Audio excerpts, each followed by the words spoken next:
But there's been one figure outstanding on this series, which I don't think you need me to say who, and it's Ian Botham. We name the man of the series.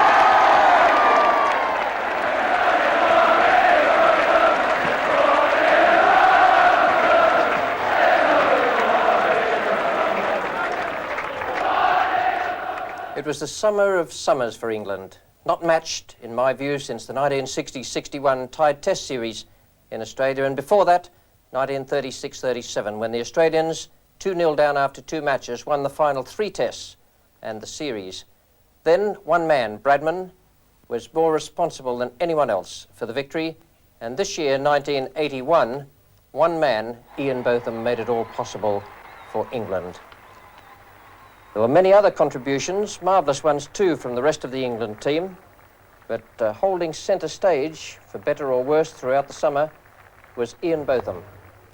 When Australia were poised to go 2-0 in the series, he made at Headingley a century that was sometimes lucky and always very, very spectacular. Edgbaston and Old Trafford, with his marvellous bowling and another brilliant century, were just as spectacular, but there wasn't an ounce of luck in either of those matches. The whole series became a marvellous fairy tale for England's sports followers. It wasn't just cricket fans who were cheering Botham along. Sports fans, and even those little interested in sport, were swept away on a wave of national delight. Ian Botham was a hero. Well, short memories, eh? Well, perhaps they are. Because if you think about it, it was only 11 days after Lord's that Headingley took place.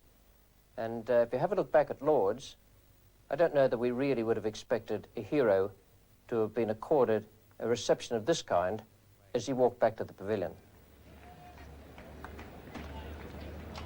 Returns to silence.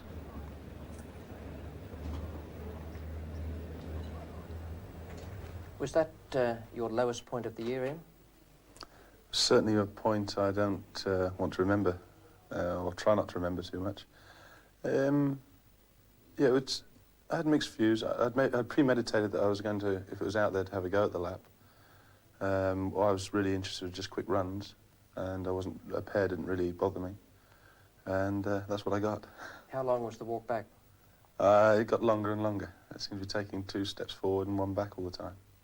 You rate yourself as being super optimistic. What were your feelings between then and the time you got to Headingley? Well, a lot of things happened when I decided to give the captaincy up, resignation, and I felt that there was a new page, now a new chapter, and let's see if we can write it in a more acceptable way for myself and just take the game as it came. Because all I could do was hope that at Headingley, and I didn't even know if I was going to be selected for Headingley. Wow. And when I was selected, I thought, well, just go out there and play.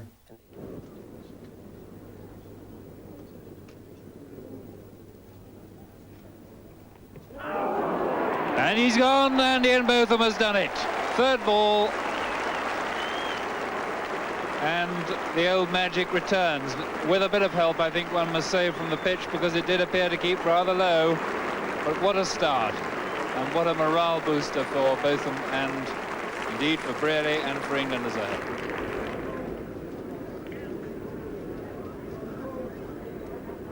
Oh, he could be out, Botham underneath, he's caught it, and that's the end of Kim Hughes' innings. A leading edge, he was looking to turn it on the onside somewhere wide of mid-on, and Botham swinging it, as indeed he has all day, and at last, England getting a ball to go to hand, and not only that, but catching it, and he could hardly have dropped it.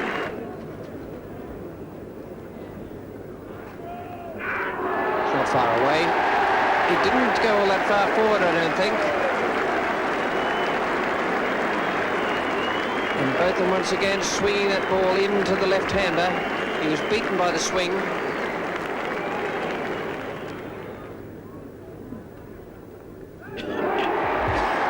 Must be gone. Botham has struck again. 58 to Yallop. Australia now 357 for 7.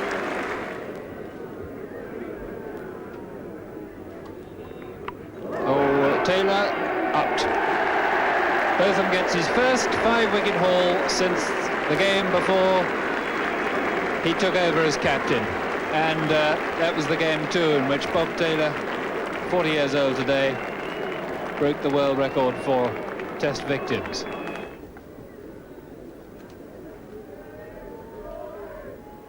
Botham. Botham picks up another one. Marsh gone for 28. Australia 401 for 9. Ian Botham, 6 for 95, 39.2 overs and 11 maidens. He was the star of the show. Safely away for 4. Good shot. It was in the air for about 20 yards, but he hit it very firmly away past Trevor Chappell's left hand.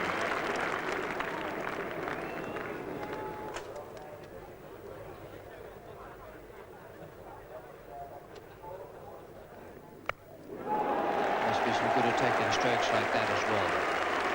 Just to take the initiative away from the fielding side.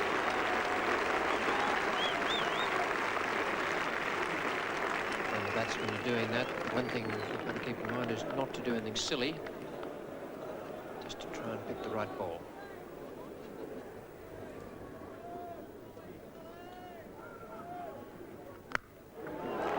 Same treatment. Super shot that. Little loosener from Alderman.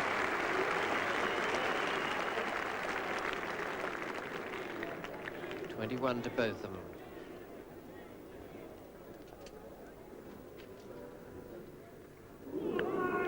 Vicious, that one. Almost unplayable. And I think Rodney Marsh might even agree.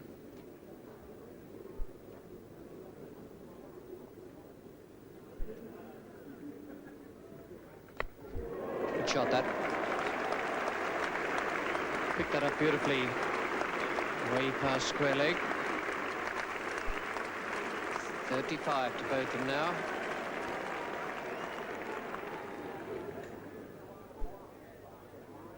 That's exactly what he wants to do.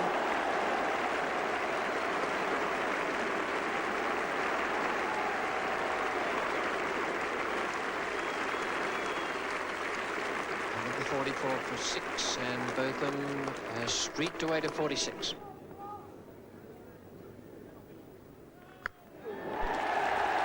And there it is, 50 for Ian Botham. A really fine innings in the circumstances by any standards, but a wonderful sight to see him hitting the ball with the same old freedom, and it really looks as though the shackles have dropped from his shoulders since the burden of captaincy has been lifted from him, and that is, I think I'm right in saying, his first 50 since his first innings as captain at Trentbridge last year. 36 now, needed to by the follow-on. And he's gone. Very fine delivery indeed. Botham in that over just losing concentration, and Rodney Marsh appropriately breaks the world wicket-keeping test record off the bowling of Dennis Lillee, who must surely have given him more victims than any other bowler. Despite Botham's splendid innings, England failed to save the follow-on by just 28 runs, and quite rightly Kim Hughes asked them to go in again. That's the situation at the start. England needed 221 runs to avoid an innings defeat. Graham Gooch, the man out, caught on Saturday evening by Alderman off Lillee without scoring. Boycott 0 not out, and Brearley 4 not out, 6 for 1.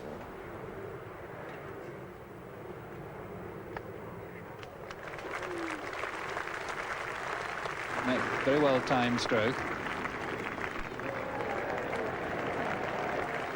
And 4 runs.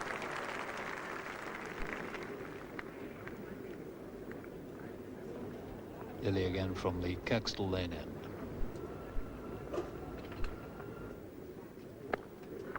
That's a good shot. Long chase back for Hughes, but it's going to be a vain one.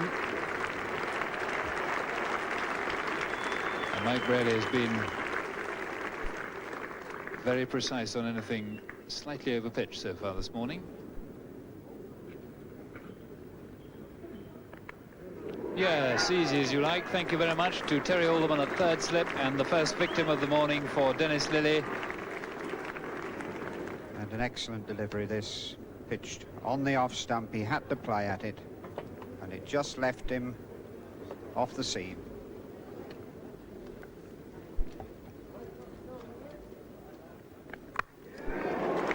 Safely away for 4.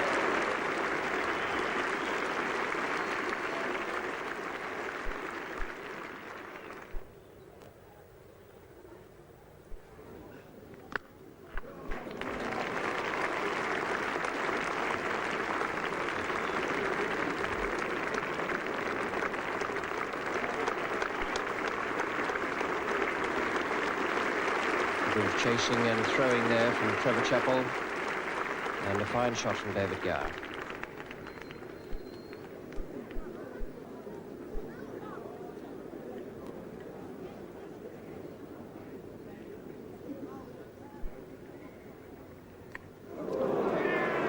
That was very well bowled, but my word, it did cut a long way off the seam. Alan Border safely took it there at slip. I reckon that must have pitched around about middle and leg and finished up outside off stump. David Gower has gone for 9, 37 for 3 now. Excellent piece of bowling from Terry Alderman. But I'm not too sure there was very much Gower could have done about that.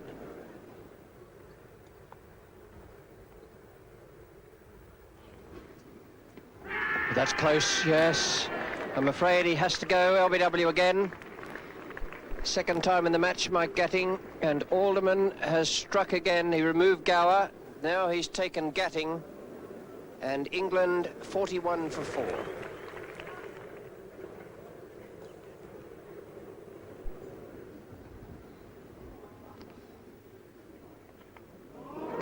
Before.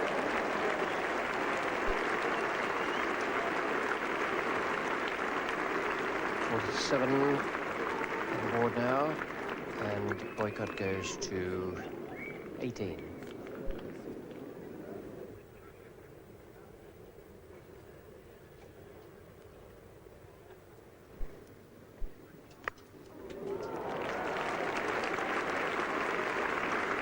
He's off the mark, but for one instant he must have wondered where it was going.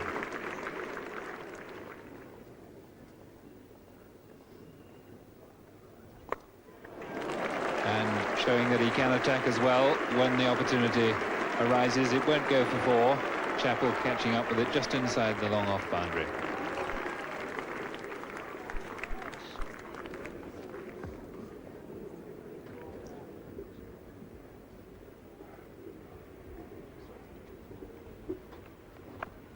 Safely away for 4. Very similar to the stroke with which Willie got off the mark when he was facing Terry Alderman.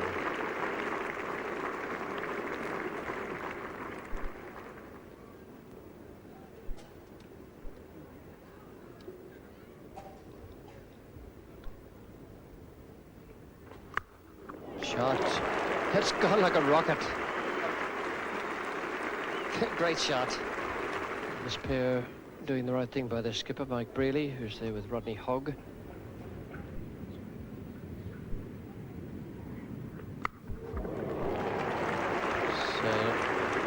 In the air, that one, but still a beautiful stroke from Peter Willie to bring up the 100 for England.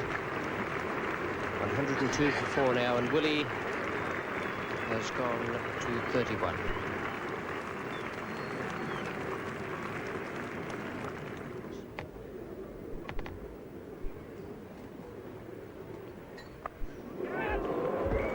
Beautifully placed. Now that is really good thinking. A superb piece of captaincy, a magnificent piece of bowling, and Peter Willie is gone. That's one of the best pieces of tactical thinking I've seen in a long time. Very, very good piece of out cricket by Australia. There it is. Mind you, the delivery was tremendous because it climbed that little bit higher and got Peter Willie a little bit tucked up, and he really only chipped it rather than hit it to that short third man. But very, very fine performance by the Australian side there. And what a nice way for Dennis Lilly to become the greatest ever wicket taker in the history of Anglo-Australian tests. Goes past Huey Trumble's record of 141.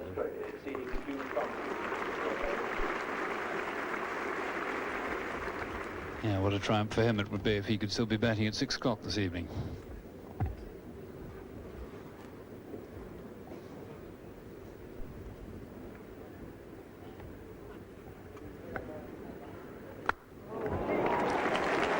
Lovely shot. Alderman pitching up again, inviting him to drive, and Ian Botham needs no second invitation.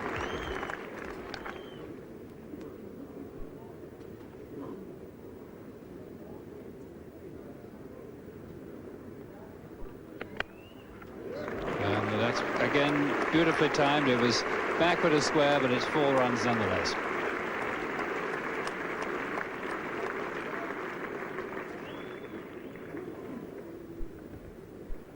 And that's taken a long time to go down.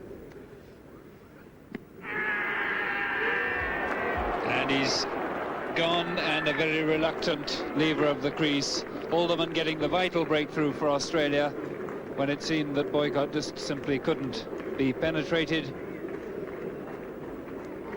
And he does not look very happy with that, but that's partly, I'm sure, because he's not put a foot wrong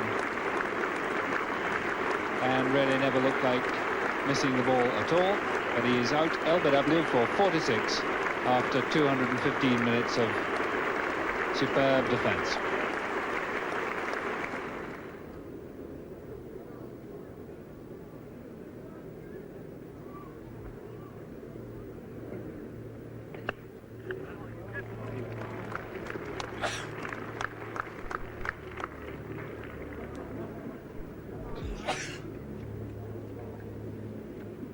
So Bob Taylor off the mark.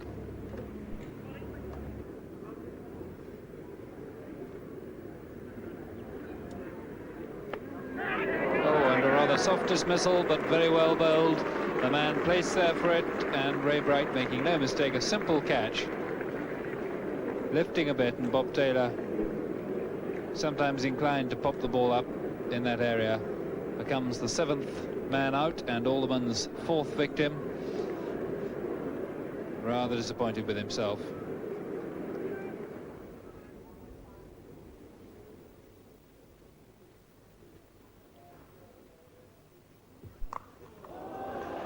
It's 4 runs.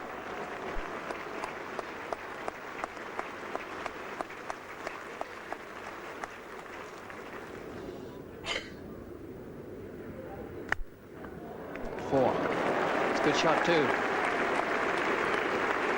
Smashed away to the left hand of cover.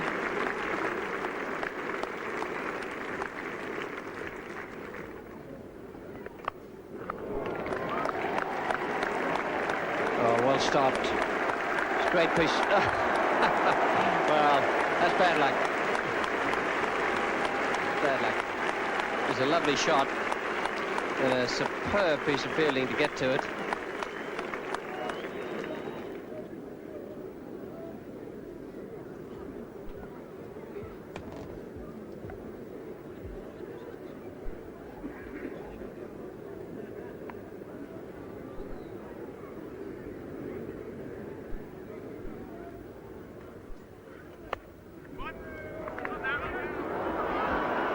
Overthrows. Go for 4.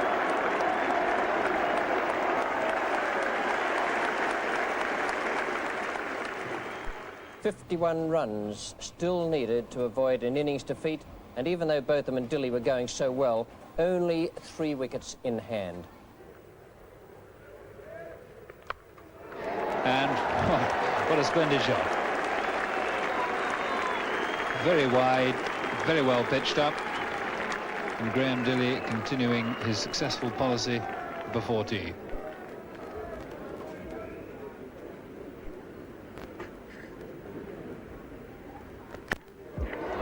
Oh, splendid shot, and that brings up the 50 partnership.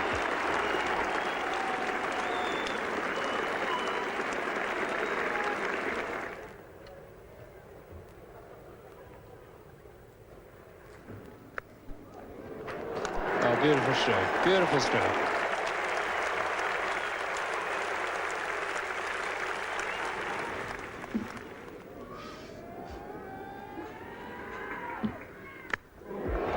Oh, he's found the gap with no trouble at all. Another tremendous blow through the covers.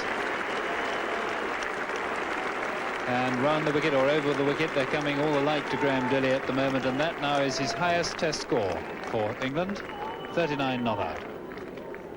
Action replay from the last over. And he got 16 in the second innings of that, his first test match at Perth, and batted for a long time in both innings, and particularly in the second innings in a losing cause not dissimilar to this one, although on that occasion he batted defensively for a long period. So there's no doubt that he has the ability.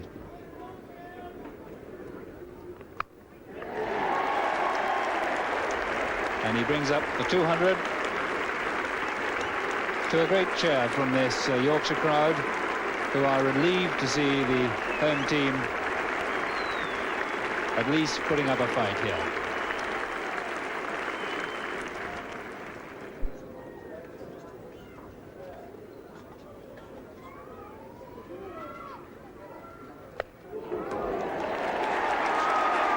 And not quite where he intended, but it brings him his 50 nonetheless.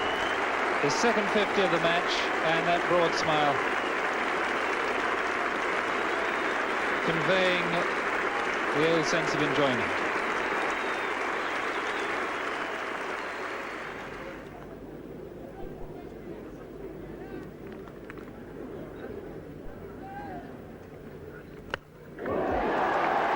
Safely over the top of Hughes' head.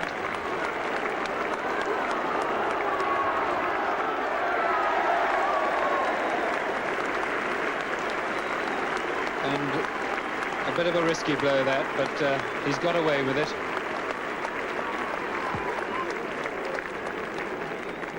I think he hit this one somewhere near the splice, but he's such a powerful man, and it carried deepish mid-on. So just 8 needed now to make Australia bat again.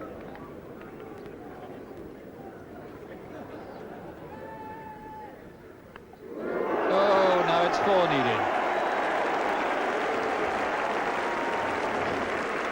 3 fours in a row, and the last 2 owing a bit to luck, but he's really having a lovely time, and so the crowd.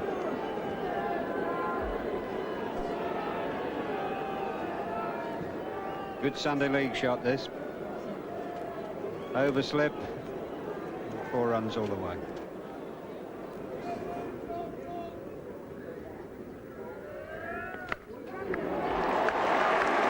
Absolute thoroughbred stroke.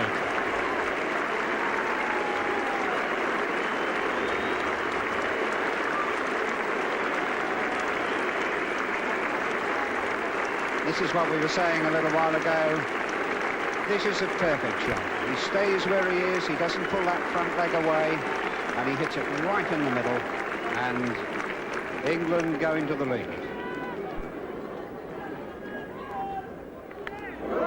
And that'll be 4 more.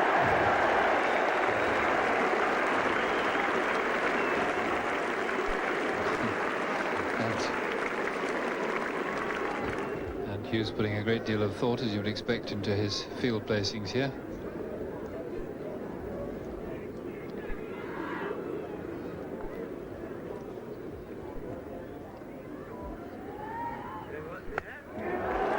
And there is the 100 partnership between Ian Botham and Graham Dilley. In just 70 minutes, which have, if they haven't turned the match upside down, they've certainly turned the character of the match upside down.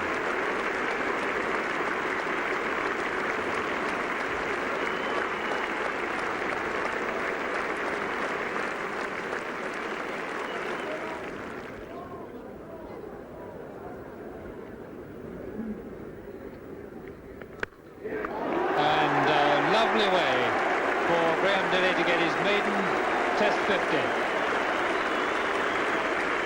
It's really been a splendid innings.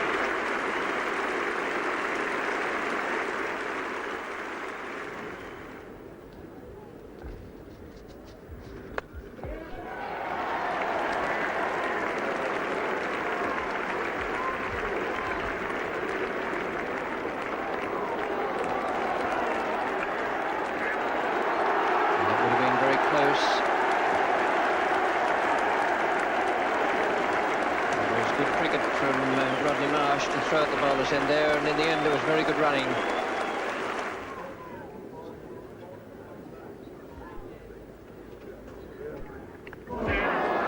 And I suspect it was always on the cards once Alderman decided that would be his angle of attack.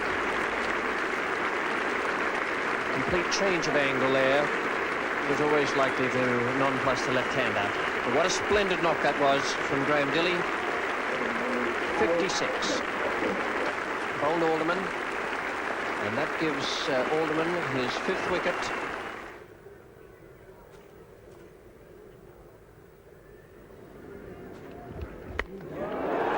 Don't bother looking for that, let alone chasing it. It's going straight into the confectionery stall and out again.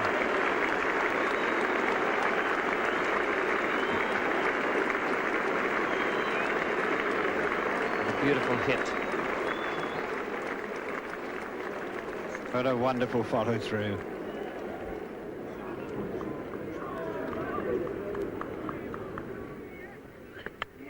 Safely away for 4. That's a splendid 100. A great innings by Ian Botham. 50 in the first innings, a century in the second, and 6 wickets.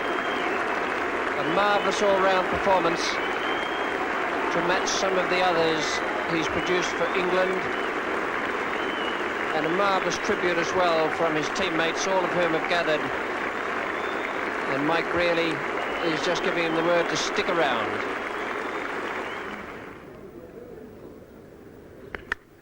Safe and 4. Unorthodox but valuable. And up comes the 300 now.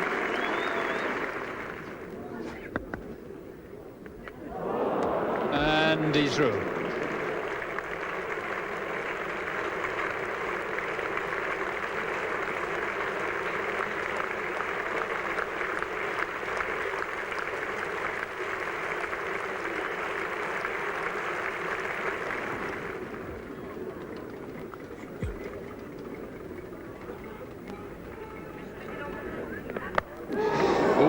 It's safe. It's going up for his 25th 4. And that is Ian Botham's highest test score.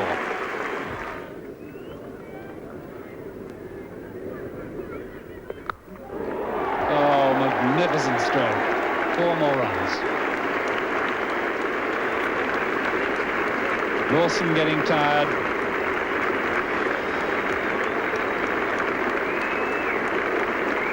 These runs are popping up on this scoreboard. 123 ahead, England. Last ball of the day. The new ball will be due tomorrow.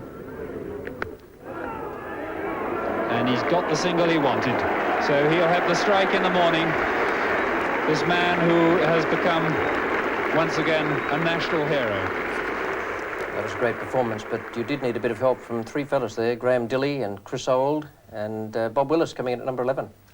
Yeah, I was just looking at the end of that tape, running the last ball there with Bob. I don't know if you noticed, but he hesitates halfway down the wicket. And actually, I was saying go, go, go, which was not the best of calls under the circumstances. And Bob later on said to me, I wasn't sure if you were saying go or no, and we got the big shuffle. I think if the fielder had picked it up, we could have struggled. But obviously, yes, they made a great... Graham Dilley played absolutely magnificently. When he came to the wicket, I just said, he said, what are we doing? I said, well, look, let's just enjoy ourselves and give it a whack and see what happens. Because he can strike the ball as well as anybody, as he showed. You know, and he hit balls very, very hard. Well, 356 all out. And Australia, just 130 to win. That's almost nothing on any sort of a test match pitch. First wicket to go down, Graham Wood.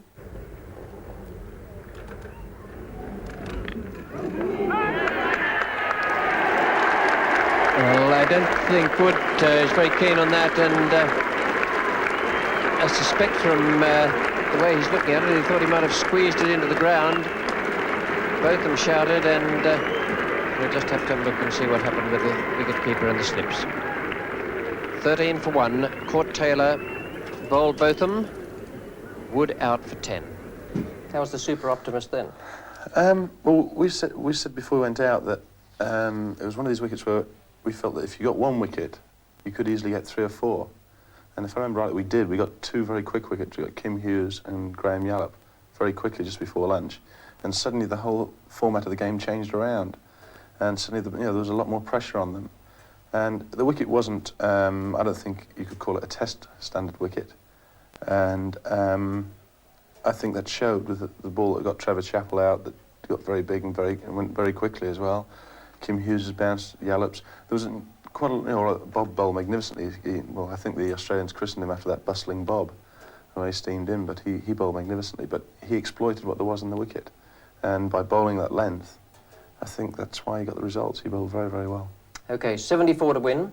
And here is Bob Willis coming in from the Kirkstall Lane end. He's been switched from the football ground end by Mike Brealey. Steaming in now, and he's bowling to Trevor Chappell. It really was a difficult delivery. He's gone, and there's not much that could be done about that. Trevor Chappell really had no chance. Very good piece of bowling from Bob Willis. The second wicket goes down at 56.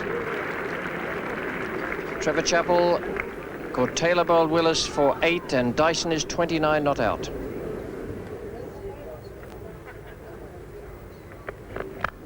Bowled and well played.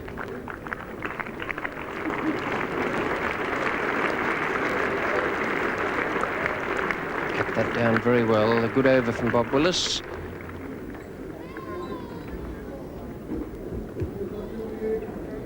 Well, very, very similar to the ball that got Greg Chappell out, perhaps fractionally more offside, and Hughes did very well to handle that one.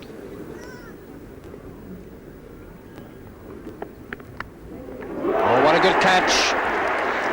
Everything is running for Botham. Runs, wickets and catches, and the Australian captain goes for naught. Caught Botham, bowled Willis. Hughes is gone, and it's 58 for 3.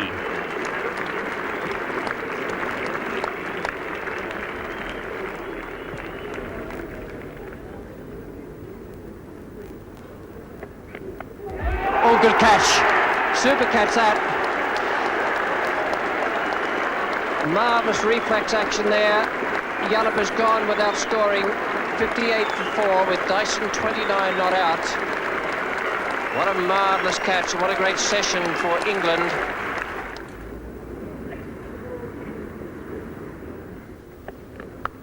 Oh, good shot. 4 runs. Heartening stroke for Australia.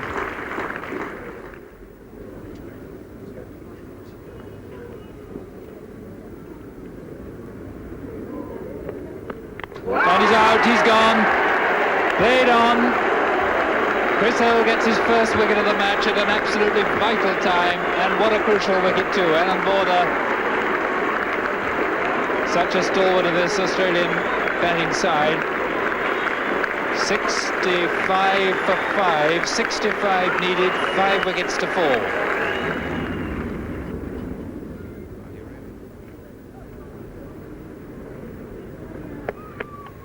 He's got a touch on it, he's gone.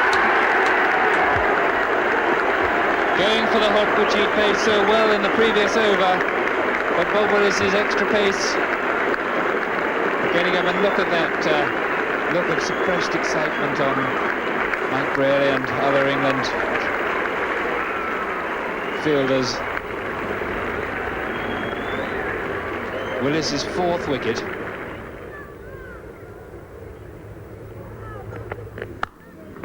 Played and off the mark too for Ray Bright.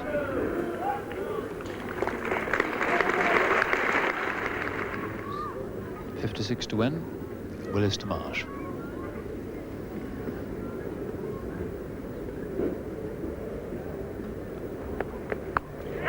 In the air, Dilly is underneath it.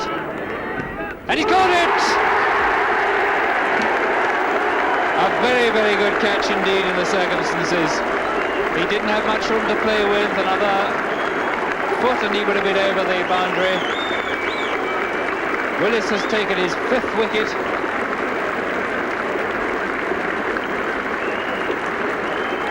Sooner or later, Rodney Marsh had to go for the big hit. And England are holding their catches just at the time when they need to. 74 for 7, Australia.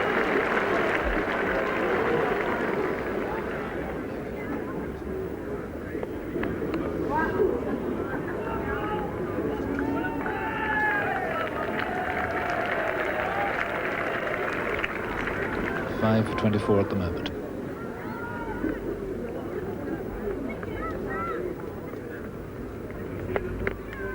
Yes, he's got a touch and he's gone. Willis has taken his 6th wicket. Lawson out for 1.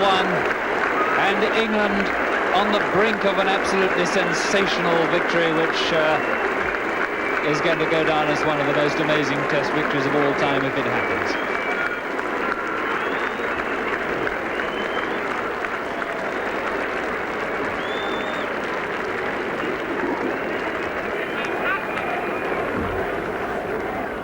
Little before this time yesterday, English cricket was being buried.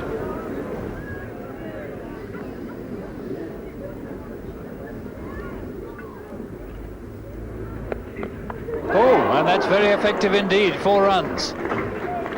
That is, he's a most canny cricketer, Dennis Lillee. That was extremely clever thinking on his part. Quite deliberate uppercut. Astonishing shot. He definitely gave it a lift. Tactics on both sides are right. That these two have got to play as many strokes as they can, and England must keep the ball just as they can't quite drive. Oh, that's a good shot.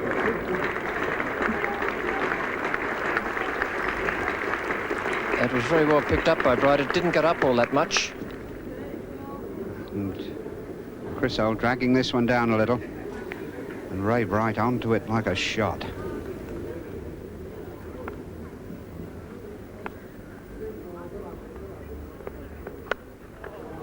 Didn't quite get that, I don't think. But he got it well enough to bang it into the fence. It's square. And again, I don't think it was all that bad a ball. It seemed to me to be picked up off around middle stump. Up comes the 100 for Australia. 100 for 8, 17 now to Bright, and 9 to Lillee, 30 to win.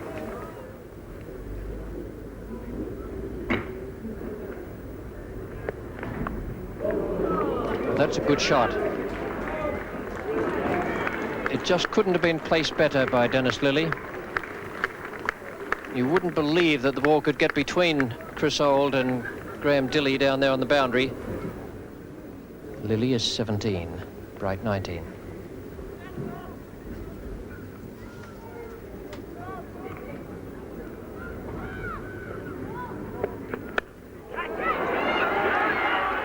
Oh, what a good catch. And Lillee has miscued it to mid-on. Gatting didn't sight it to start with. Couldn't pick it up in the background, then got it, and it needed a dive forward to take a great catch.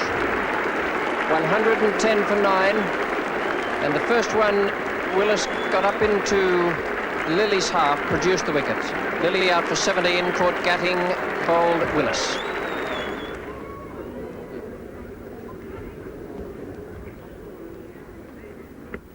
He's got him. Oh no, he's put him down. Chris Holt. 3rd slip. Certainly appeared to carry this one, and Chris seemed to have it absolutely under control.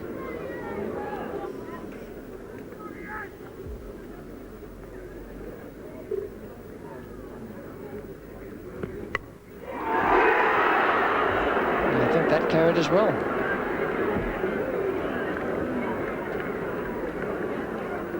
It's just as well as not Keith Fletcher.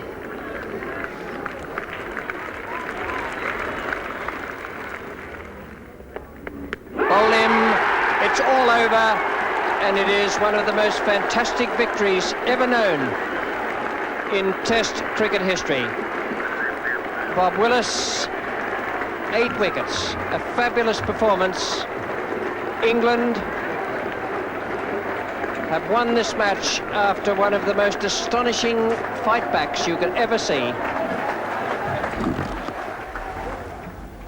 And what a remarkable scorecard that is. 111. England regard that as the devil's number. Well, there was no devil's number about it today.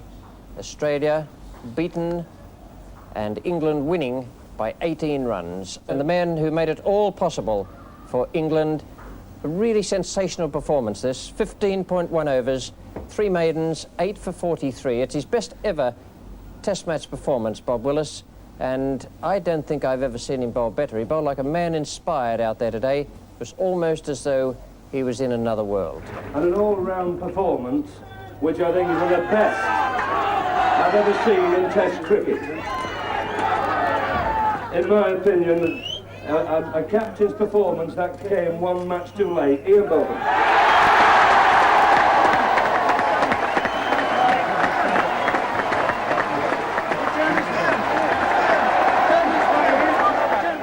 Let's just take you back now from the palmy days of Headingley to something that's not quite so pleasant. Losing the first Test match of a series against the Australians. How did that feel? I felt as it's a peculiar Test match because I felt if we'd caught our catches, we'd have won the Test match. On reflection, but we didn't, and we lost. And I don't know, it was a Test match, a very peculiar Test match. I still felt we could win it on the last day. Well, let's just have a look now and see what you said to Peter West right at the very end of that last day after you'd gone down to Kim Hughes' side. How do you react to being made captain one at a time? It's a bit like being on the gallows, isn't it, in the big drop? Well, I'm not it doesn't particularly worry me. I think my family feel the pressure a little bit more than I do, one at a time, but I think I'm improving all the time as a captain, and I'm hopefully things are starting to I'm starting to get into more order with the bat, and the bowling I'm quite happy with, so hopefully if I come into a little bit more form, then that'll shut my critics up. So looking forward to Lord's, you take an optimistic outlook?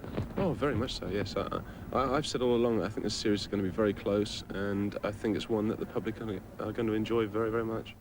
In that interview there with Peter West, you looked very, very happy. But what a contrast with the one we're going to show you now when you talk to him at Lord's. Ian, we gather that you've told the chairman of selectors that you don't feel prepared to carry on as captain on a one-match basis. What was it exactly that you said to him? What I've just said to the chairman is that I feel that it's unfair on myself and on the team to continue on a one-match basis because I don't know what's happening and the team doesn't know what's happening, and I feel that it's certainly started to affect my game a little bit in the sense that I'm thinking about that at the end, last day of a Test match, what's going to happen. And I feel that it'd be better for me and for the team to know exactly what is going on, and hopefully we can get on now and win the series. Had you and your colleagues, your fellow selectors, in fact made up your minds earlier in the afternoon that you were going to make a change in captain anyway? Yes, we had made up our minds, and for the main reason, we were a bit worried as to Ian's form. We felt that he's improving as a captain, but over these last few months, he's had a rough time. I mean, West Indies was a really hard tour. He's come back, and his actual form hasn't been too good, and I think that his family has been harassed, everything's been harassed, so we felt that it would be a good thing, perhaps, to give him a rest for a few matches, from captaincy, that is, and let him get back into the groove again. Who do you think will be the new captain then? I don't know. Who would you choose? Well, in my view, the captain that I feel is the best captain in this country and has been, who I played a lot of cricket under, and that's Mike Brearley. Well, that was a good choice. Have you ever thought of becoming a national selector? No, I've always admired Mike, and I've always felt that he's, by a long way, the best captain I've ever played under. It's very hard to explain, but he seems to have this. He seems to bring the best out of everybody around him, and everyone, there's a willingness to win. Everyone wants to do well for him, and I think we also have a great, I certainly have a great deal of respect for him, and I'm sure the other players do as well. That's a tremendous attribute for any captain to have, if the players feel like that about him. I think that's the most important thing of all. Ian, Mike Brealey won the match at Headingley as skipper, his first time back.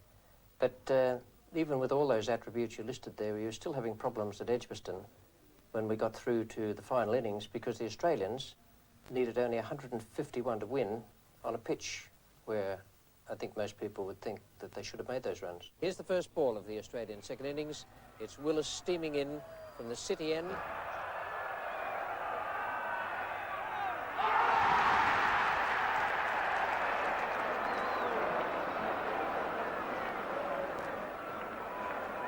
I think there's 16,000 odd people here, and they all shouted.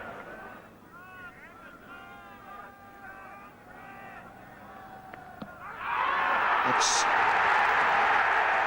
Graham Wood is LBW to Chris Old, the first wicket down for England. Just 2 runs on the board and 151 in all needed. And Chris Old has achieved the breakthrough. Australia 14 for 1. That's a good stroke. That's really racing away. Gowers after it, may just catch it, but concedes it. And the first 4.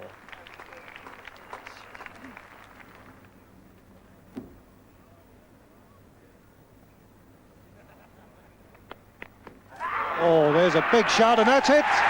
Bob Willis has done it. Dyson is out. LBW. It didn't get up very high. It came back a wee bit off the wicket. And Dyson is out for 13, and the second Australian wicket goes down at 19.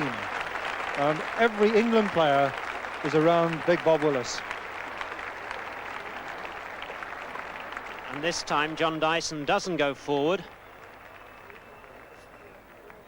So he's trying to come back now. And it keeps low, really. That's what did him.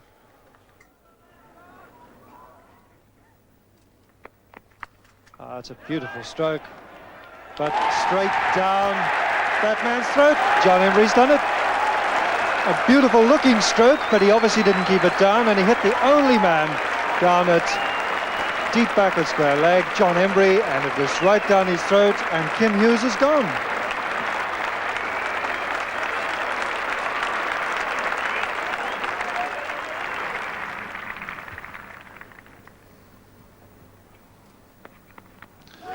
And that's edge and it's dropped.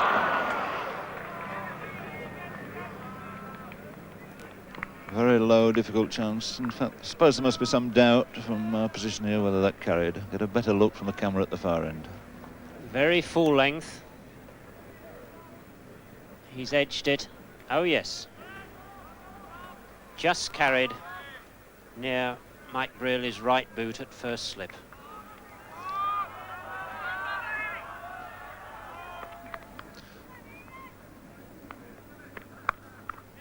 And that's beaten Gower. Willis is the man out on the boundary, who will cut it off. No, he won't. That's a fine stroke, beautifully timed, and an indication of just how quick that outfield is. 50 up. 52 for 3.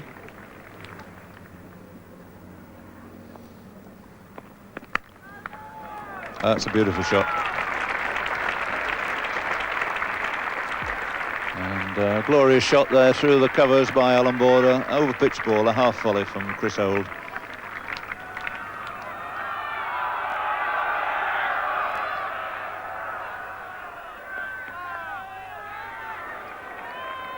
And that's going through, 4 runs. Another no ball put away down to long leg, giving Yallop a free hit there. So he made the most of it.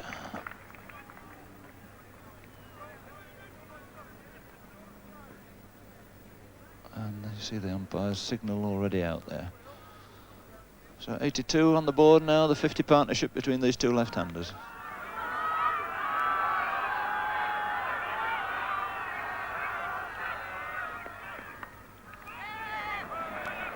And that's going away again, and it's 4 more, and this is Graham Yallop's answer this time. And remarkably to recount that this is the best partnership of any wicket on either side in the match. That gives Embry a chance to have a spin this time at Graham Yallop. Border has taken most of him over the last few overs.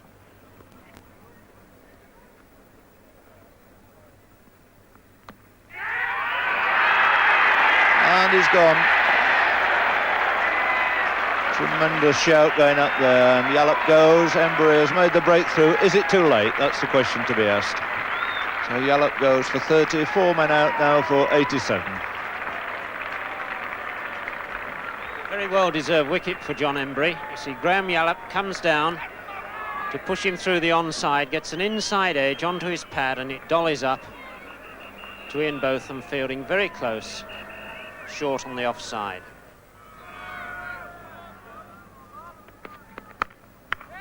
Didn't quite time that, but the outfield is very quick. They'll be able to cut it off. And 3 more to border, and the 100 comes up for Australia. 102 for 4. And that's another little milestone. They count those in the dressing room when the pressure's on. 3 figures on the board. Fewer than 50 to make.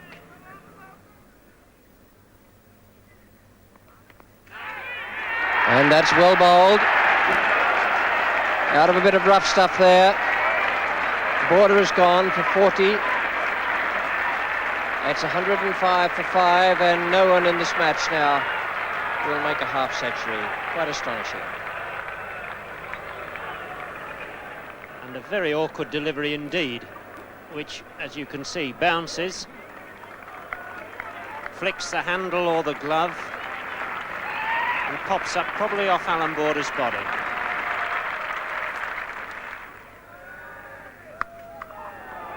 There's a start for Rodney Marsh. Chris Auld won't catch that. The outfield very quick. And a little touch of sensible aggression there. 109 for 5.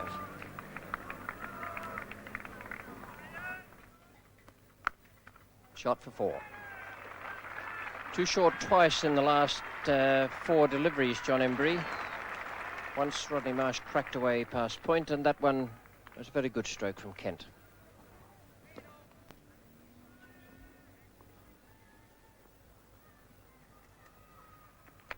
Bowled him. 114 for 6. Rodney Marsh goes, trying to hit it away through mid-on, across the line. 114 for 6, and the crowd has gone noisily berserk.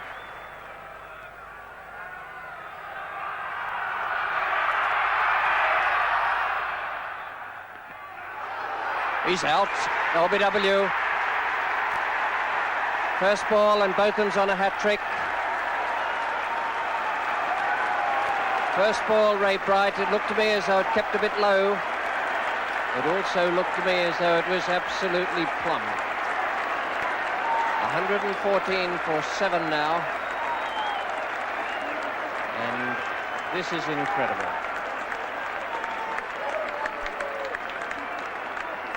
And in comes Ian Botham and fires it in. It's a little bit short, but absolutely smacking through.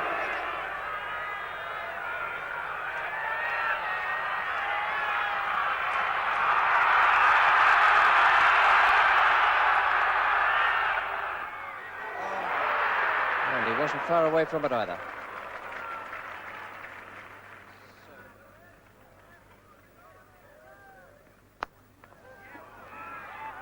Way down the ground to Jeff Boycott.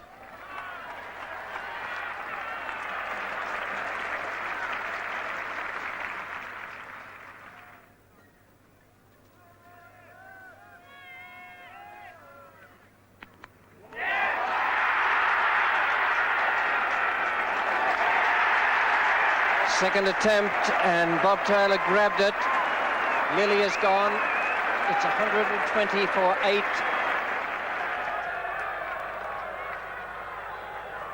And you can see how wide that delivery was. And up she goes, out she goes, and thank goodness for that, says Bob Taylor.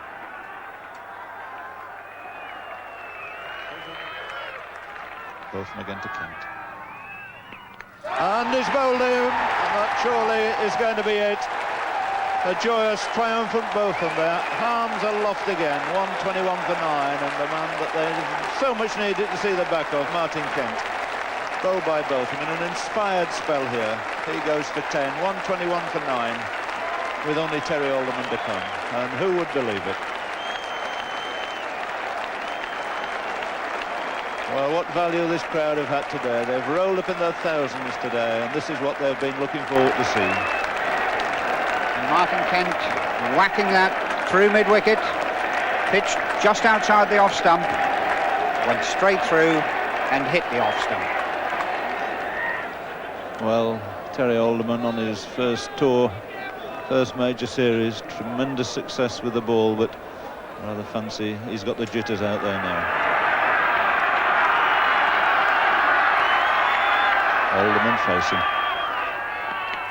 That's it this time. He's made sure he's taken 5 wickets. He grabs the stump, and another memorable victory for England. Tremendous performance this. Australia finally dismissed on this 4th day of this 4th Cornhill Test for 121. 151 they required. And tremendous scenes here at Edgbaston. This crowd who really never thought it was possible, but they came in their thousands hoping for such a result. And this is entirely what they've got. Tremendous performance by the English bowlers, but one must add a lot of fairly inept batting from the Australians here today. My choice, because it really finished the match, Botham.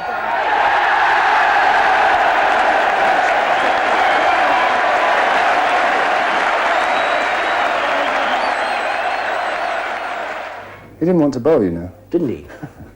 He thought, I think, you know, now it's just beginning to come back, the real confidence that he always used to have. I'm not saying he didn't want to bowl, but he wondered if other people shouldn't bowl ahead of him.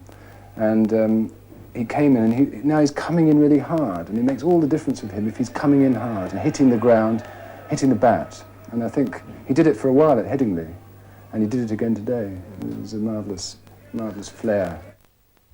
Well, from what Mike said there in that interview, you didn't want to bowl. I read here in your own piece by Ian Botham that you didn't want to bowl. Do you think you would have come on at that precise moment had you been captain instead of Mike? Oh, I suppose probably not. It all changed when John Embry got that wicket. Alan Border. Yeah. And once Alan Border was out, then Mike was talking to me prior to that point whether I should bowl, and I felt that what I would have done was I said the odd ball's turn. I said to Mike, why don't we try Peter Willey just for an over or two, just a little bit of variation from that end, and see if he gets any response. And then once with John then getting rid of Alan Border in that over, then I agreed with Mike I should bowl, but I wasn't too keen. The wicket didn't look like it had that much in it for me, to be honest. Well, it didn't have all that much in it for you because you only picked up 5 for 1. Yeah. I could have done with a little bit more, perhaps, yeah. Well, it wasn't quite so good for the Australians at Edgbaston, nor was it quite so good for them at Old Trafford, where they were bowled out in some ridiculously small number of overs. But let's take you on now to Old Trafford, to where you came out in the second innings, and it was 104 for 5. Had a lead of 101, so in effect it's 205 for 5, and you came out to a standing ovation. Shades of Lords on the last day? Well, he's got 2 men back, a deep square and a deep long leg for Ian Botham, his first ball. And he's worked that away, he's off the dreaded pair, and that will no doubt bring a huge sigh of relief, and I'm quite sure a big grin. There it is. Chris Tavery needing 1 for his 50, facing Mike Whitney. And he's got it with a short single to mid-wicket. So Tavri's patient, enduring effort brings him his second 50 of the match. My word, it's been hard work, but 5 England wickets have gone down, 4 of them since he's come in, and he's still there.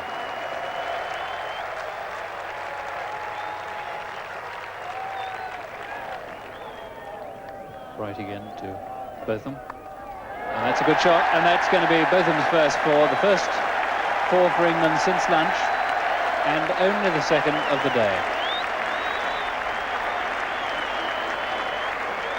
And really this match is crying out now for some of the belligerence that Ian Botham showed at heading.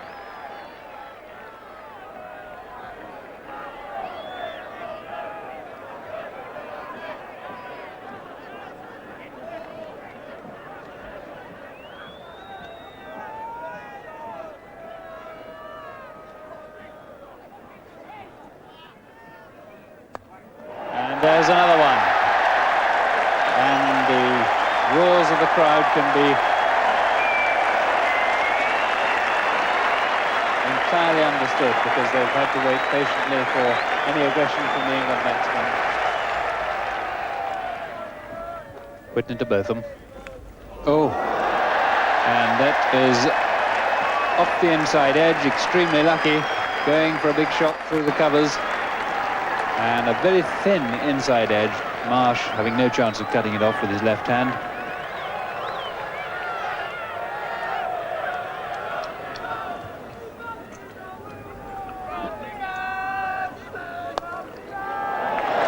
Through the gap, well on the chaser.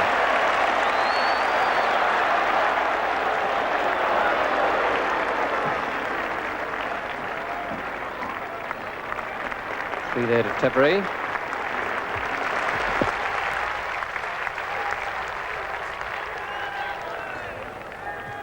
Whitney now to Botham. Botham's on 21. 4 goes to 25. They just mustn't give this fellow room to play outside the off stump. It doesn't look to me as though they've picked up anything from their Headingley experience. Anything that gives him room outside the off stump, he just thrashes. And really, it's West Indian style. Hit it on the up. He doesn't get very close to it, but he hits it on the up and very, very solidly indeed.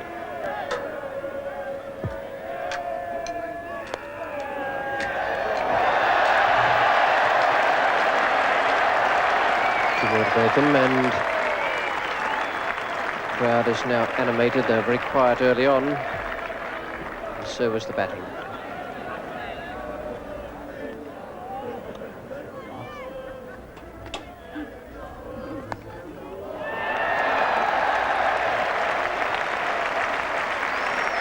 And up comes the 150 for England.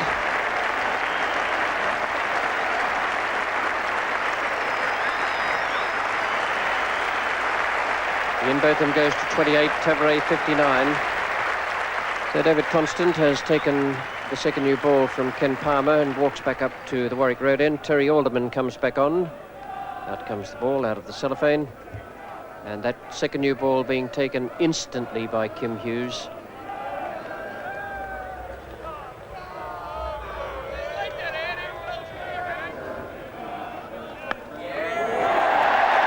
Give him room outside the off stump.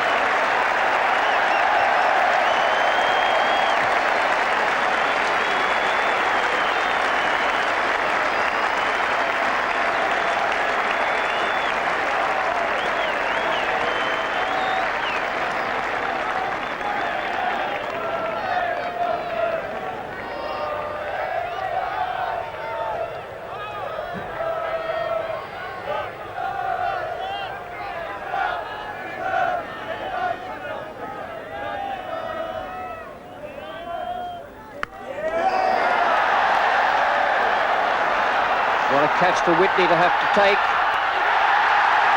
He's put it down. But what a steepler, what a terrible moment for a lad playing in his first Test match. It was miscued and it went so high. He thought he had it, and then hesitated and had to make ground for it once again.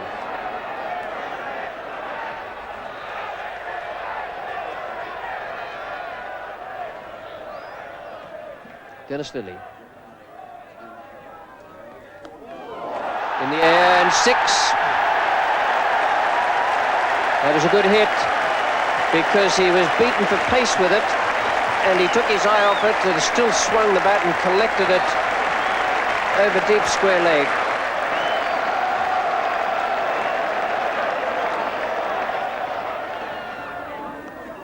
In the air. And again. He's beaten Whitney and Wood away there at deep square. No hooking down there, safely into the ground. But once again smashed behind square. And another bouncer here. And this time, Ian looks at it. And he hits it right in the middle. And that goes for 6. His second 6 of the over. And it takes him on to 48.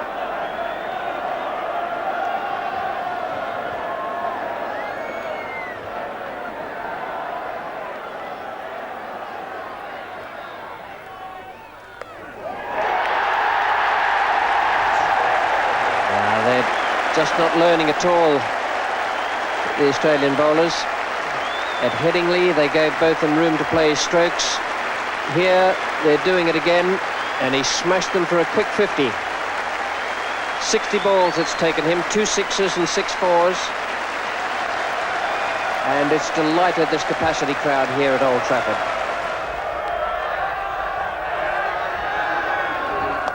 Good shot. Well, Dennis was very lucky there that he was on the way down with his head as the ball went past. So Botham has gone ahead of Taveray now. 65 to number 6 and 63 to number 3. And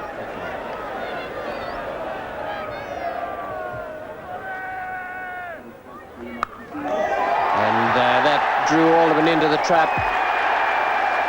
The first one up to be driven down the ground. Now that was just about the best shot Botham's played today.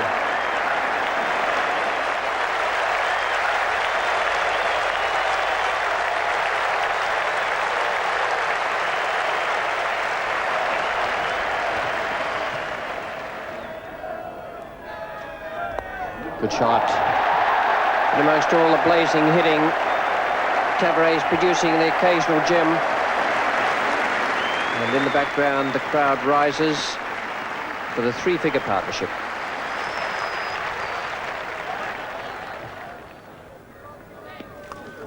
In the air for 6. He plays that shot very well. He doesn't bother looking at it. He just swats it away like as though you're smashing a fly.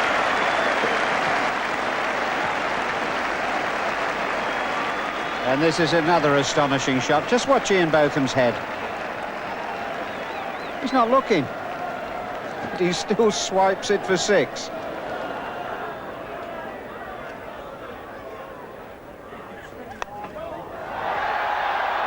Dropped him. I'd say that he got the hands to that.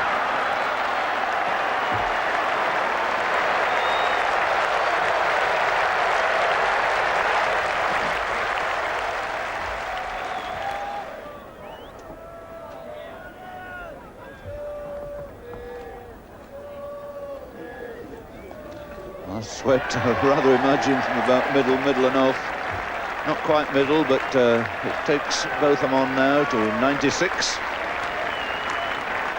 And brings a look of disgust there from Bowler Bright.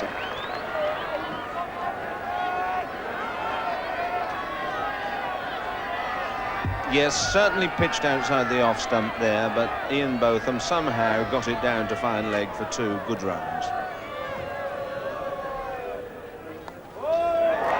Well, that one didn't.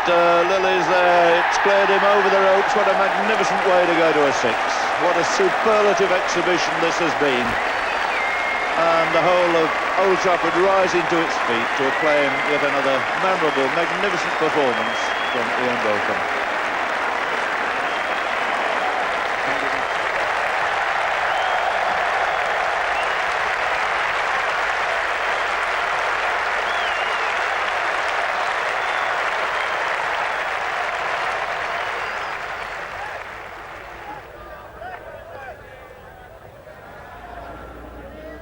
Down the wicket, big hit, glorious shot, all the way.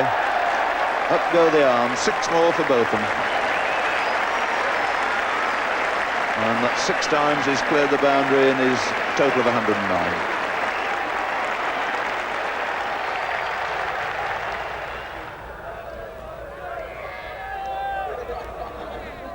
Little bit of lift there and he's gone, caught behind, and the end of a truly memorable, magnificent performance by Ian Botham.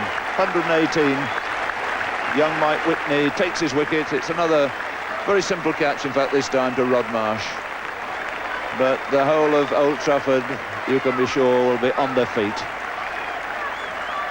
And they're going to applaud him all the way in, a reception he so thoroughly deserves.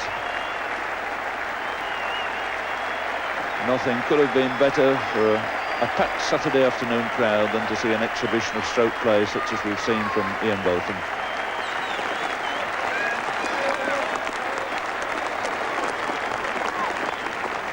I reckon the Australians will be more pleased to have that view of Ian Botham than any they've had out on the field for the last couple of hours. That's how it all happened.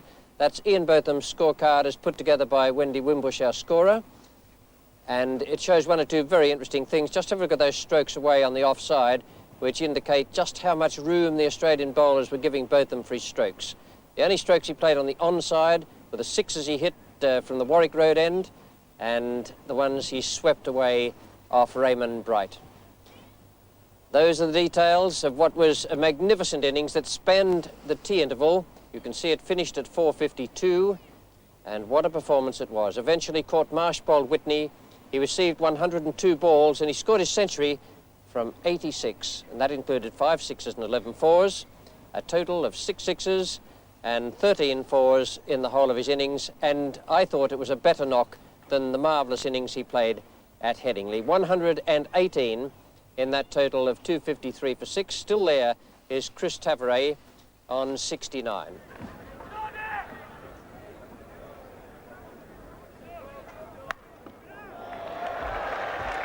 And he can play a few shots as well. It's not going to go to the boundary. Well, neat bit of rugby passing to Graham Yallop.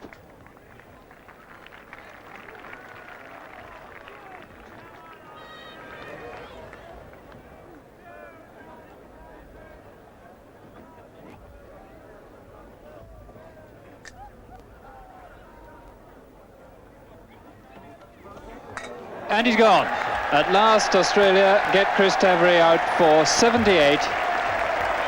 And in the end, it was a simple slip catch. The ball lifting very suddenly there, and Tavares, who's played the short ball so well, really unable to keep that down. It was, once he got behind it, more or less unplayable.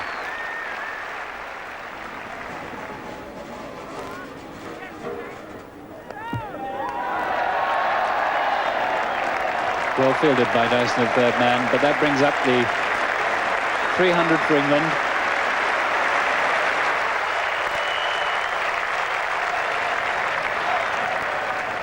Crowd enjoying this. Plenty of variety for them today. And that's beautifully struck. That you really medal there, and not it bounced back off the advertising board in front of the pavilion. He's always been a great sweeper, Tom. Yes, and Alan sweeps on length, not direction. If the length's right, you can sweep the ball. Super shot. Oh, and now he's really, this is the impish knot of old. And like Botham before him, he's a difficult man to bowl to when he's in this mood, because he can invent strokes.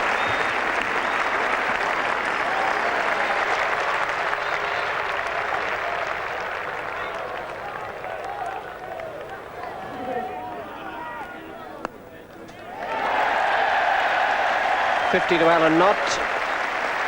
And that's a real good hand from Nottie.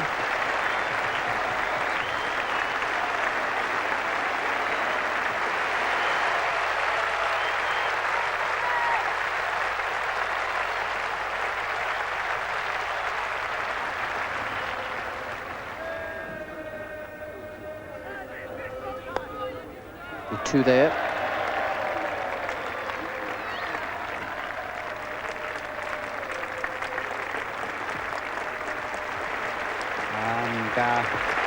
Big applause for the 50 partnership. Very, very useful partnership this for England. Exactly what was required.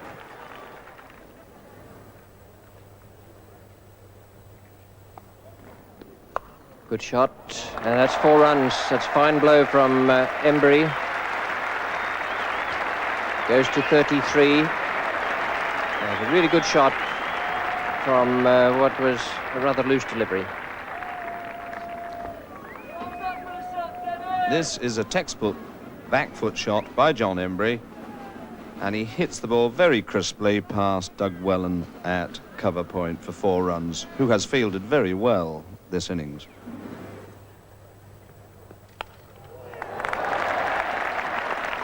What a marvellous catch that is. You won't see a better one than that. Johnny Dyson, away down there at third man, has taken a sensational catch to get rid of Alan Knott. Almost took one yesterday to grab Ian Botham's wicket, but couldn't quite hang on to it, and today that was a great piece of fielding. 356 for 8 now. The lead is 457, 2 wickets in hand, and Knott has caught Dyson bowl Lilly for 59.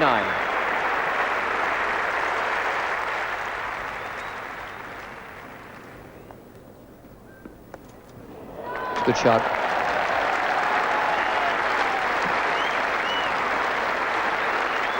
Beautifully timed, in good position.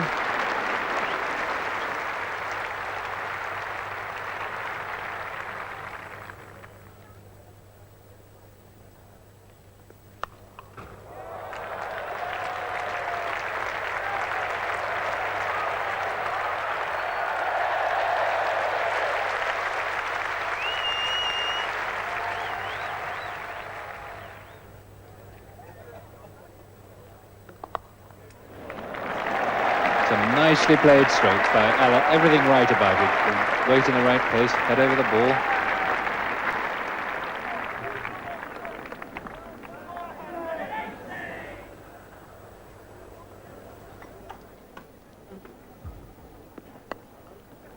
Oh, and that's very leisurely, easily pushed off his thighs there by Allett. Coming back for the third. And Whitney there in some doubt which end to throw at, so he plopped it in the middle of the wicket.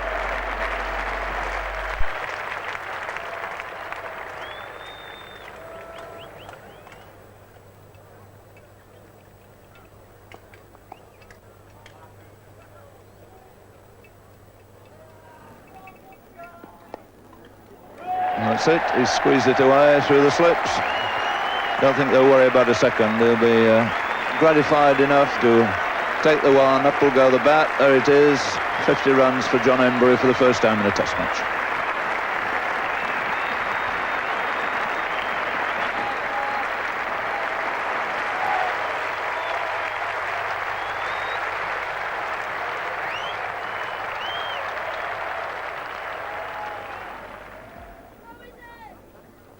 Oh, that's a fine shot. Only person in danger there was Paul Allett. And what a joy to see a batsman use his feet. A good, lofted, perfectly safe shot. And here he comes, down the wicket, good foot movement, and a very good strike. Nearly got his partner.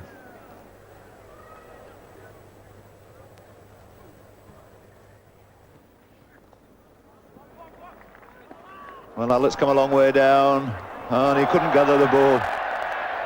Well, the Australians who've done everything in the field so very brilliantly, missing a very, very obvious opportunity there, with Bright unable to gather that return. Well, it's 50-50 this. It wasn't a terribly good throw, very difficult for Ray Bright to take.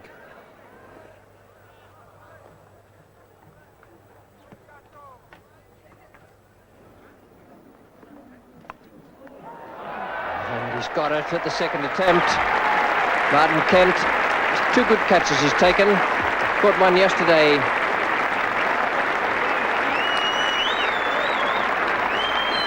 And has picked up John Embry there to make it 396.49.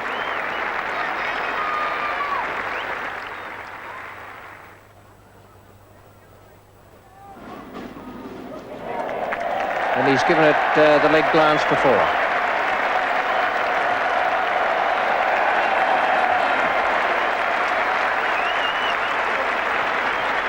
.400 up for England.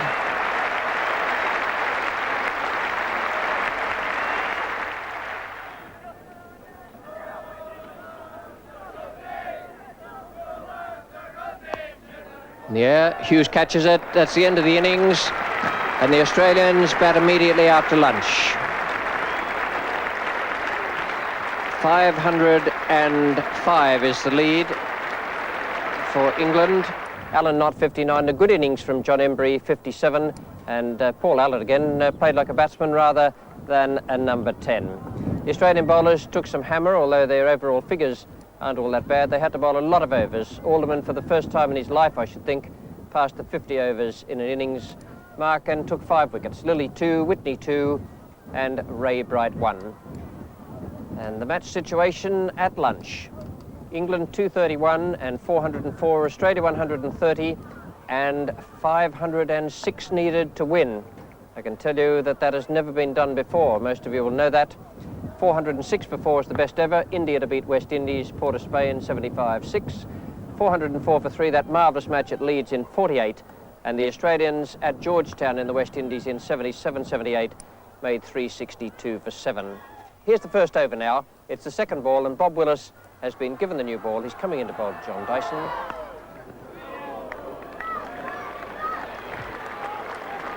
And that's going to go all the way for 4. No third man. So the run's immaterial at this stage.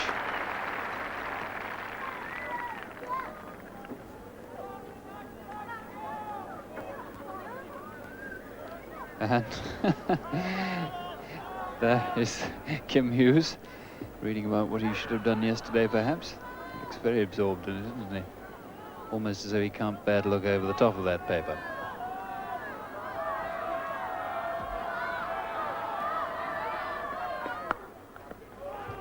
Oh, it's got to be quick. There must be a run out. Oh dear, what a disaster for Australia.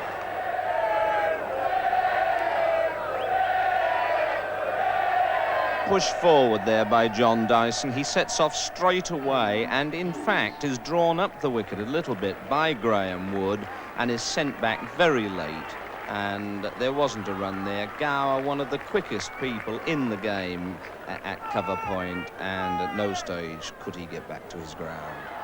Willis again. Well, that was not the sort of shot one would expect Kim Hughes to play at this stage of such a crucial innings.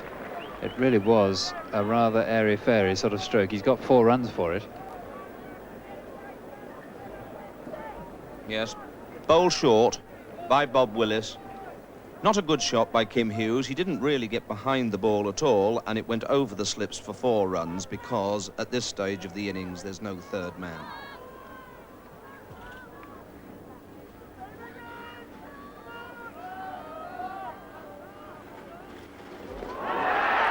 It was a superb catch by Allen Knott. It really was. Very low, and he made it look so easy. The ball goes down the leg side. Graham Wood gets himself into a position to hit the ball, swings at it, and Allen Knott gets across very quickly and catches it 2 hands.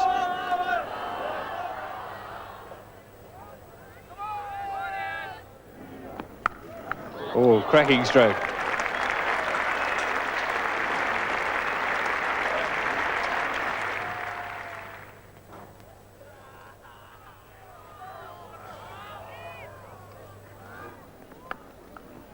And Hughes has been notching runs very steadily in that direction. He's had Gower back at third man to save the boundary after it put 2 away down there, but now he's added a third and taken his side onto the 50 mark. Well, with rings of close catches, very few people out, runs have come at a brisk rate again. 52 for 2 coming up in the 13th over. Well, with all these runs to play with, of course, they can afford to do without a third man. Nobody back there, and Allott again to Hughes. That's another good-looking shot. Half volley, leg stump, clipped nicely through mid-wicket. Boycott having a long chase, going to give it best. And successive boundaries now to the Australian skipper.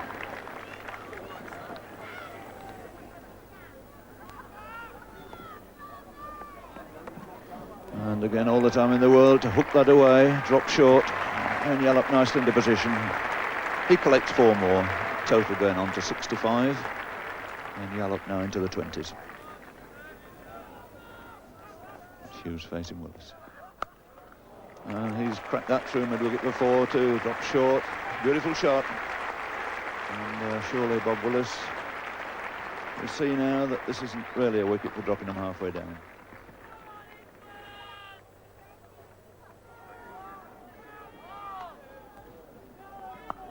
That's short, and again it's been put away by Graham Yallop, who's really enjoying this knock now. He's overhauled Kim Hughes, and Kim Hughes a fine stroke player in his own right.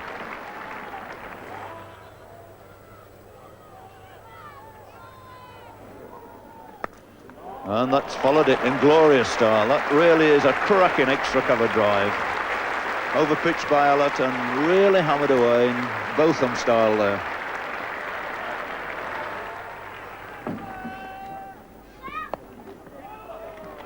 It's another nicely timed shot from Hughes. Just make 2 out of it. So those 2 runs bring up the 100 for Australia, and it's come in remarkably good time. So many adrift, needing over 500 to win, but they've pushed the 100 up in just 18 overs.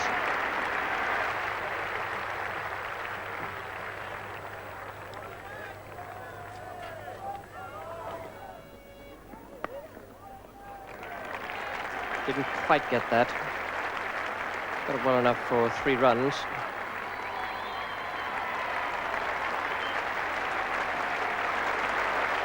Good piece of fielding there, nice piece of throwing from Mike Gadding, and a half century to Graham Yallop. And that's a very good innings.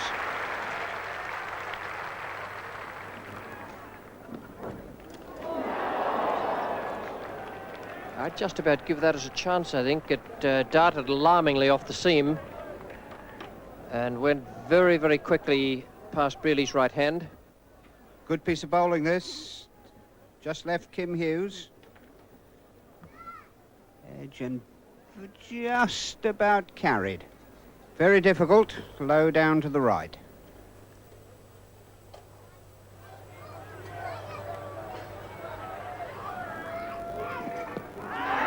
Far away. Yes, he's given Hughes out OBW. OBW to Botham, and Hughes must have been in line with the stumps there, because he was certainly playing a stroke. And there's that dismissal again. The left foot comes forward.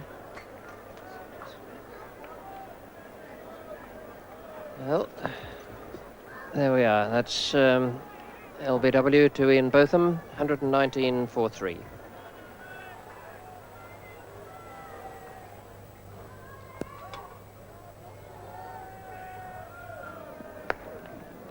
And that's a fine stroke to get out on border off the mark. He's batting with a broken hand.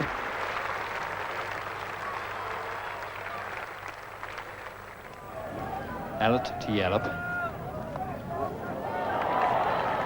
What a fine shot. And he helped that from outside the off stump, and Yallop really has looked the part today.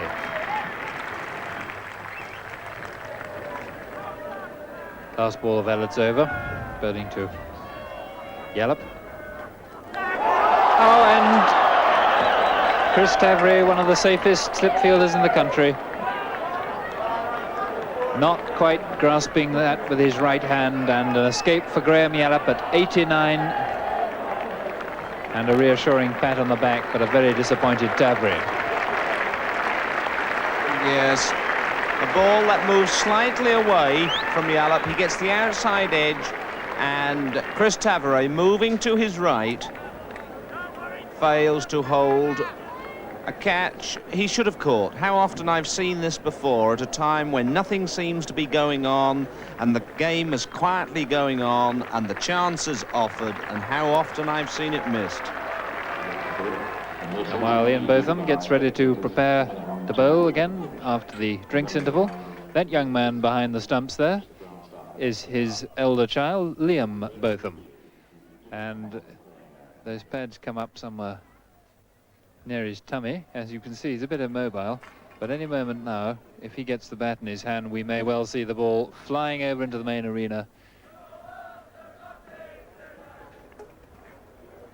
Botham to Yallop, still needing 3 for his 100, and that could well be it. It is. A hook to square leg gives Graham Yallop his 3rd Test 100 against England. Triumph for him after what has been a disappointing tour. He certainly wasn't a certain selection for this Test match. And Allen to bowl to him. And another splendid stroke, straight back down the ground, very hard indeed. And when Graham Yallop drives the ball, he really shows the full face back to the bowler.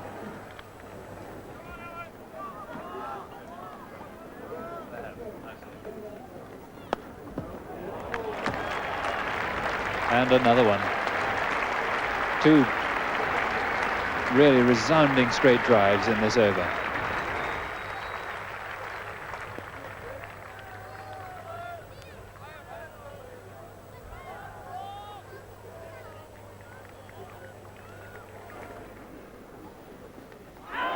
And he's done him, bowled him.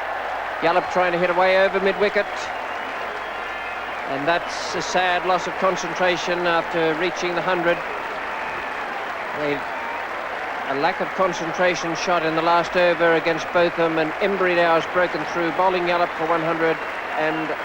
198 for 4. 6 wickets to go for England. Australia still needs 308.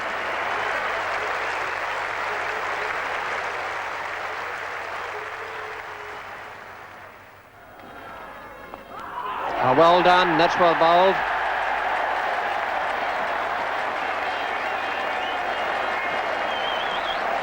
It looked to me as though it was the curving off spinner. It was outmoved in the air.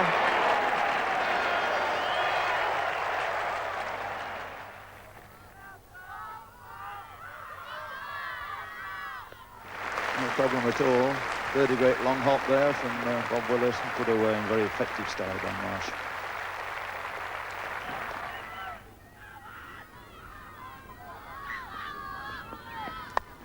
Oh, that's a tremendous yahoo. Nearly put his ears back and let fly. 4 more.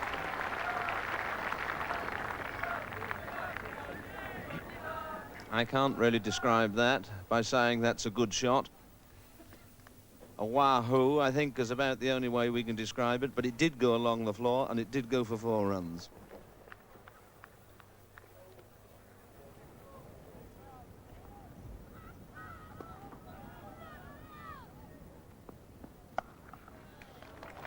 Well, there's no need to run there. On board, picking his spot quite delightfully there.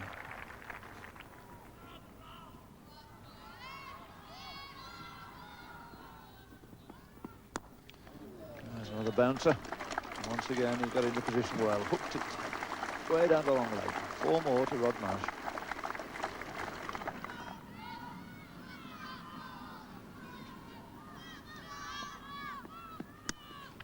Another short one, another hook, another 4.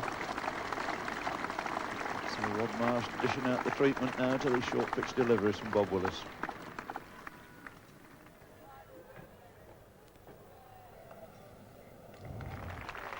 And that's 4 less they've got to get. Or 4 fewer. 4 more to Alan Border. Lovely crisp stroke off the back foot. And that brings up the 50 partnership between Border and Marsh, and they've scored at a very healthy rate and kept Australia not only in with a chance of avoiding defeat, but in with an outside chance of winning this game and making history by a mile.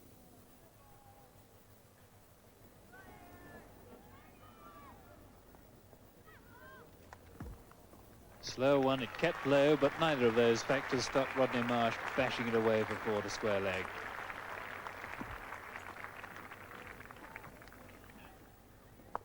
And that's well struck by Marsh. But David Gower has put him down. He picked it up, it went all the way down to deep square, and Gower just inside the rope. He may have been unaware where the rope was, I think. And in fact, it has gone for 6, but there's no doubt that it was a chance.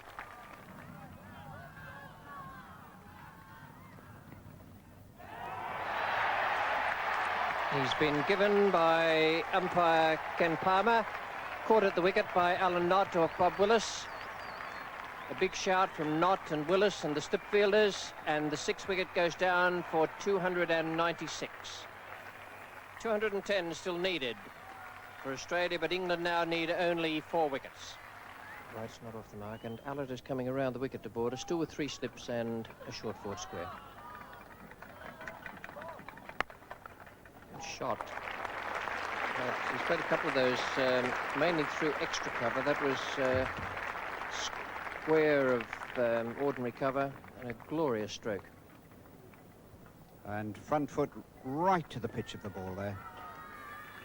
Any young left-handers watching? That's the way to play it.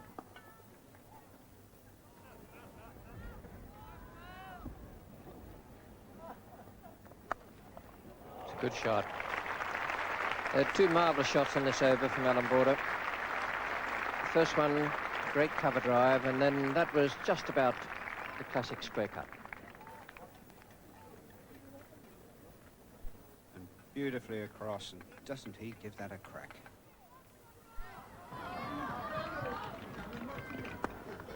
It's overpitched, driven quite respectively through mid-off. No great power in it, but it'll bring him 2 runs.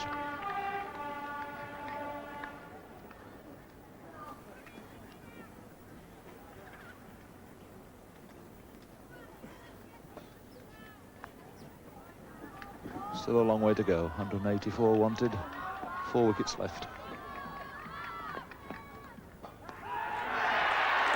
And he's given him another diving catch down the leg side by Alan Knott, and the batsman slightly reluctant to leave.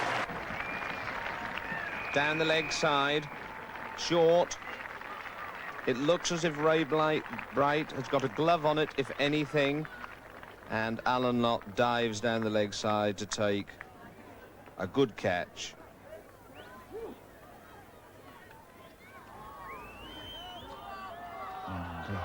Lilly to face his first ball.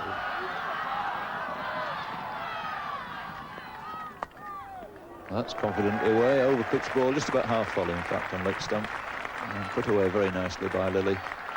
Just about to be pulled up. They'll take 3.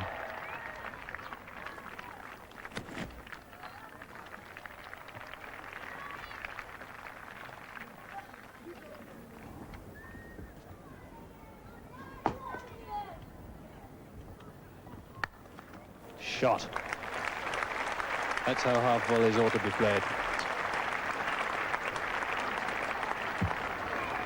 A classic shot, this. It is of a half volley length, pitched right up outside the off stump, and he plays a fine shot for 4 runs. I think the great Neil Harvey himself would have been proud with that.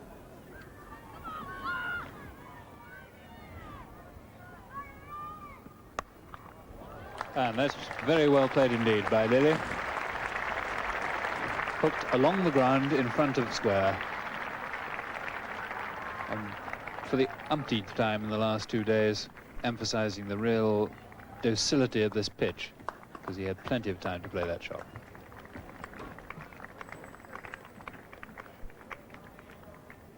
Yes, Dennis Lilly doesn't even have to go back to play that shot. He plays it almost where he is. He has plenty of time to play the shot, which shows the pace of the wicket at this stage.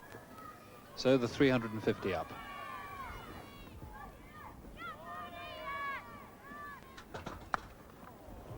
No mid-off, so it's perfectly safe. Long chase back for David Gower. I think he'll defeat the ball, but they should get 3.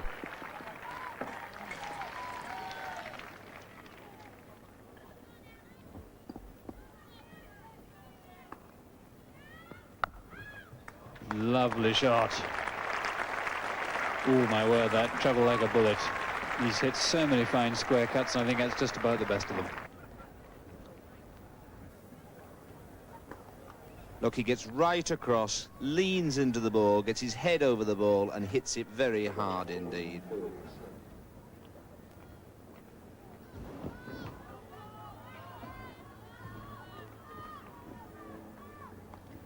What a catch. Botham, what a marvellous catch that was. It was out of his reach, I'll swear. And he took it 2 hands. It wasn't even a one-hand grab. Nothing wrong with the shot. You can bet your life that Lilly labelled it 4 runs from the moment it left the bat. 373 now for 8. Just 2 wickets to go for England, and Allott has broken through.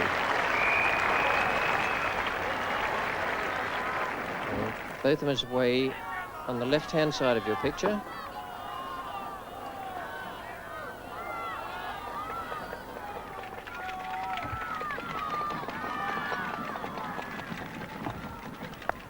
That's a good shot from Border. What a nice way to bring up 100, and what a good 100 that is.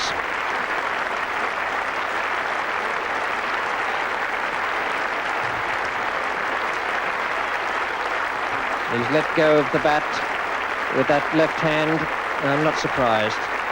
He's been in a lot of pain all the way through there. An even 100 for Alan Border, an extraordinary innings of courage and skill, with tremendous emphasis on the courage.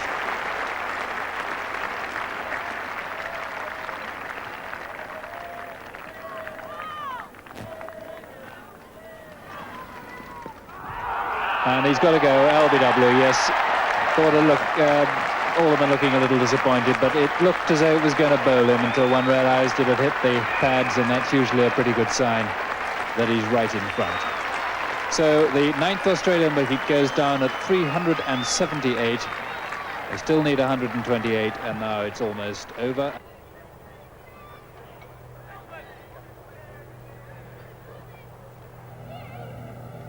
Oh no, he's going to get now. He could go all the way for 4, which will be what Border doesn't want. And Gower allowing it to run over the rope. So that's 4 more runs, somewhat unwillingly garnered by Alan Border.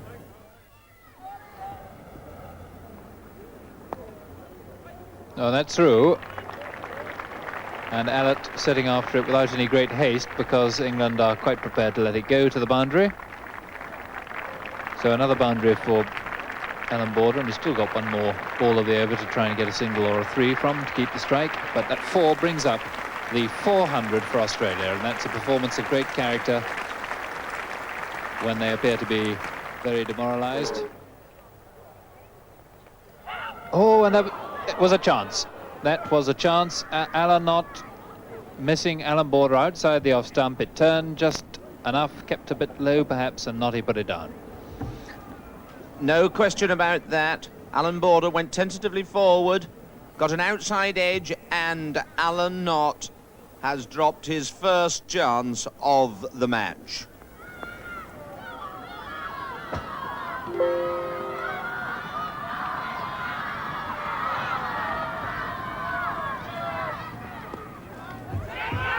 Yes, he's hit. He's out, caught at forward short leg by Mike Gadding. Bat and pad. Whitney unhappy to go, but England have retained the Ashes. Willis taking the final wicket, and Mike Brealey's triumph completed. Coming back to captain England at Headingley, and Ian Botham, who has played such a big part in this match and whose wonderful innings at Headingley turned the series, which seemed destined certainly to go for Australia.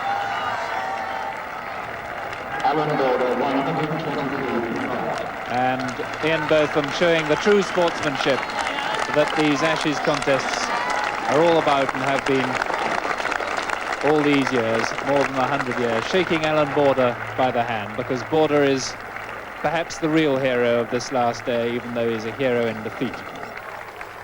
And that's exactly what Alan Border was, a hero in defeat. 123 not out, a fractured third finger on his left hand. He showed tremendous courage and skill and temperament there. And my word, not only can he be proud of that innings, but everyone who knows him can be proud of the fact that they witnessed that here today. 28 there to Dennis Lilly, played very well. And what a blinder of a catch that was from Ian Botham. 402, and the England bowlers, the heroes there for Mike Brearley's team.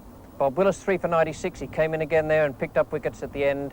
Paul Allett 2 for 71, Ian Botham 2 for 86, John Embry 2 for 107, Mike Gatting no wicket for 13. So the Ashes go to England and the series goes to England. Man of the match? Wherever you look, and I'm not at all concerned what's happened in the previous two test matches, to me the performance of this match, which was certainly the most spectacular test match 100 I've ever seen,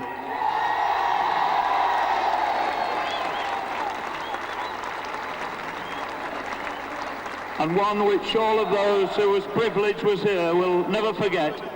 Plus wickets, plus catches, always in the game. Ian Botham is my Cornhill man of the match.